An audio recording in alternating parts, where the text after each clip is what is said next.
is Michael Popok, Legal AF. You know where enablers for Donald Trump go to bide their time until they somehow get back into power?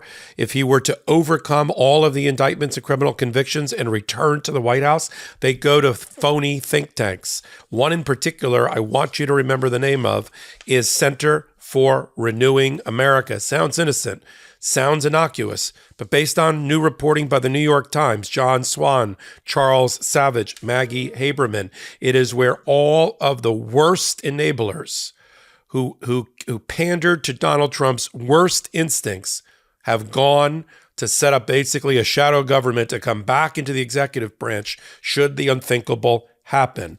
Particularly, who's on staff there, and then I'm going to tell you about their policies that Donald Trump is promoting to do a wholesale takeover of the executive branch, get rid of all the independent agencies that exist, from the Department of Justice to the Federal Trade Commission to the Securities and Exchange Commission, to the Internal Revenue Service. Every agency that Donald Trump doesn't like because he's been the subject of their investigations, he's going to get rid of and collapse into one unitary presidency should he ever take office. A Leviathan we've never seen before, blowing through all the approved checks and balances, all of the independence that these agencies have enjoyed for good reason to do a check and balance on an out-of-control presidency or executive branch since at least Richard Nixon.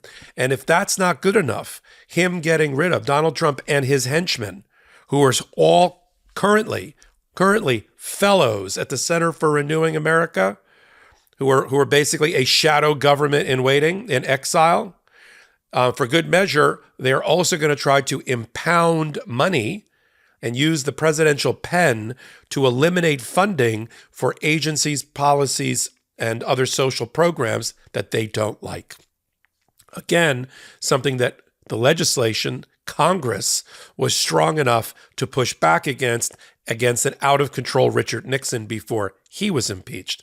Let's focus on the Center for Renewing America, and let's look at who's sitting over there.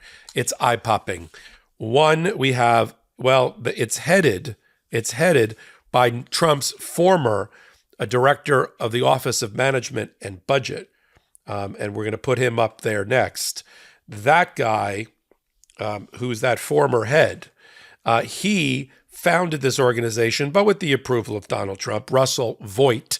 And Russell Vought is leading the charge, and he's joined by, let's start in no particular order of heinousness, John McEntee. Let's put him up on the board. John McEntee has been called by the Atlantic magazine as being the enabler for Donald Trump's worst instincts, the Gestapo, the Stasi for Donald Trump, using loyalty tests to remove people, especially in that critical November, December, January 2021 time period, or November, December 2020, January 2021 time period, right? To remove people that were disloyal to Donald Trump, but as he tried to cling to power, to break away those barricades.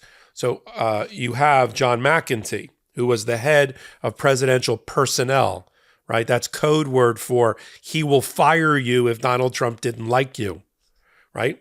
That's how Chris Krebs, the director of cybersecurity, who declared that the elections were fair and that the integrity of the election process should not be challenged, fired.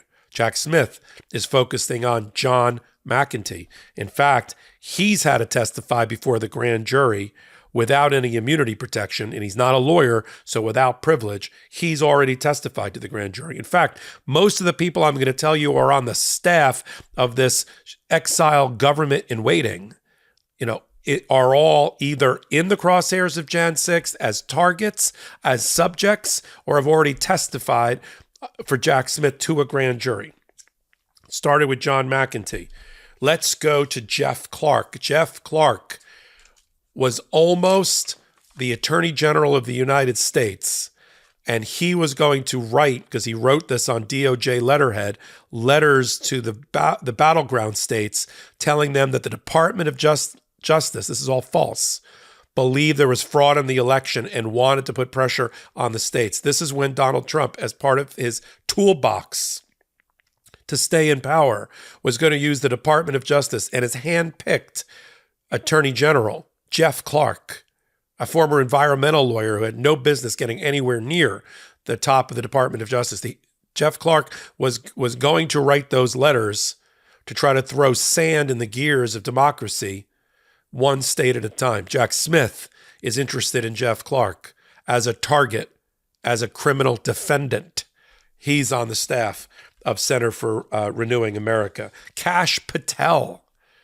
Kash Patel is not only a subject and a target of Jack Smith's criminal investigation when he was formerly a deputy assistant to the president, but he's also already testified having asserted the Fifth Amendment and was given a limited immunity so he wouldn't be prosecuted to testify against Donald Trump. He's on the staff and a fellow of the Center for Renewing America. Ken Cuccinelli, who Jack Smith is very interested in and had him testify because he was the acting director of Homeland Securities when Donald Trump on December the 18th met with Sidney Powell, Rudy Giuliani, and Mike Flynn to talk about suspending the Constitution, imposing martial law, and seizing election equipment.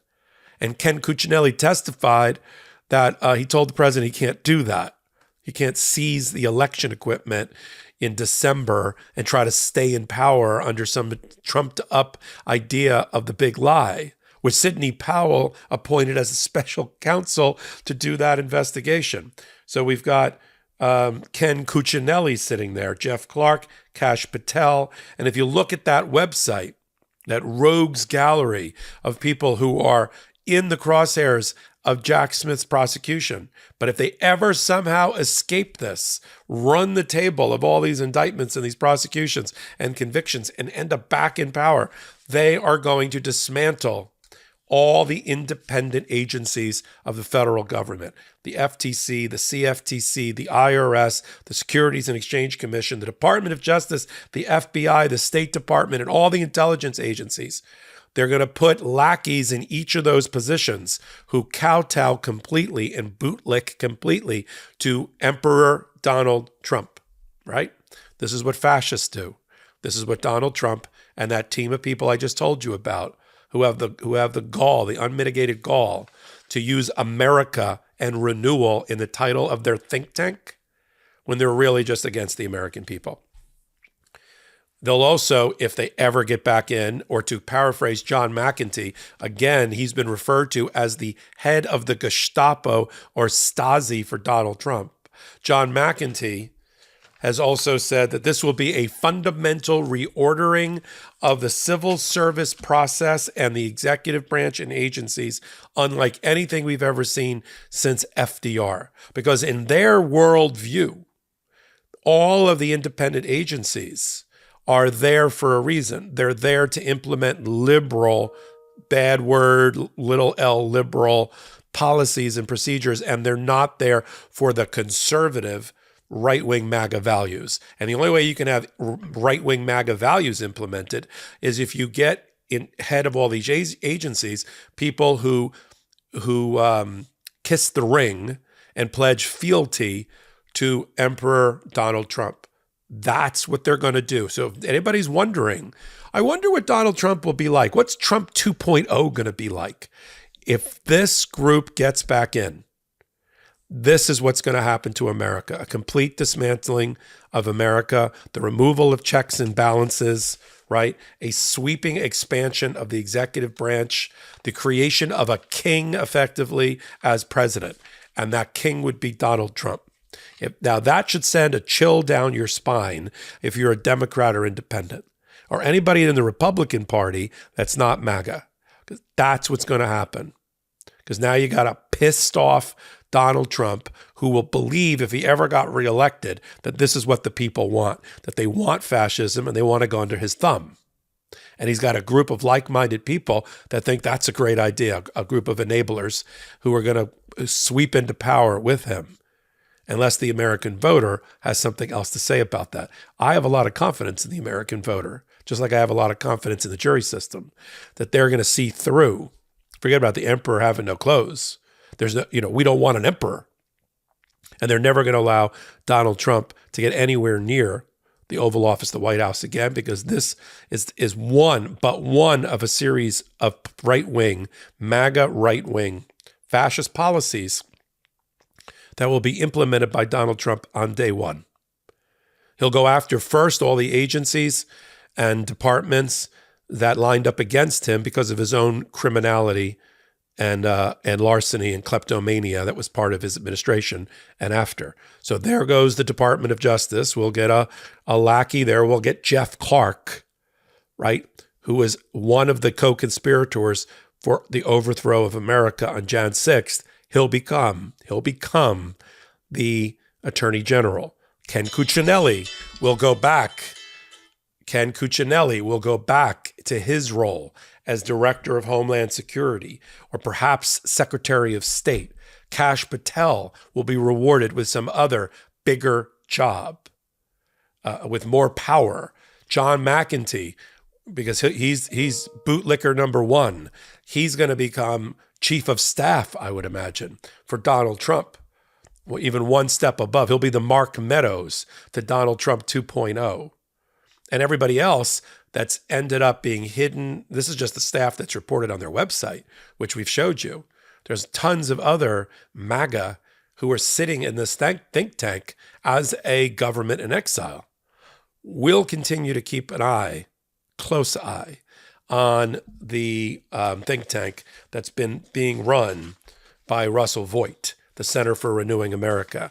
I'll follow it on hot takes just like this one at the intersection of law and politics, only one place, the MeidasTouch Network. You can free subscribe. You can find all the work that I do on a daily basis at that intersection of law and politics. As a 32-year lawyer, right, who's been practicing just this kind of law in the courtrooms around America, on the MeidasTouch Network, on the YouTube channel, go to playlists. You'll find Michael Popok, that's me, and you'll see my 250 or more hot takes that are there on a running basis if you like my work. We pull it all together on Wednesdays and Saturdays. We curate the top stories that we think you should know about at the intersection of U.S. law and politics on Legal AF, only on the MeidasTouch Network. But you knew that. You're watching me here. And then if you like what I'm doing, Michael Popok, follow me on all things social media, including now Threads at MS Popok. This is Michael Popok, Legal AF reporting. Hey, Meidas Mighty. Love this report? Continue the conversation by following us on Instagram at MeidasTouch to keep up with the most important news of the day. What are you waiting for? Follow us now.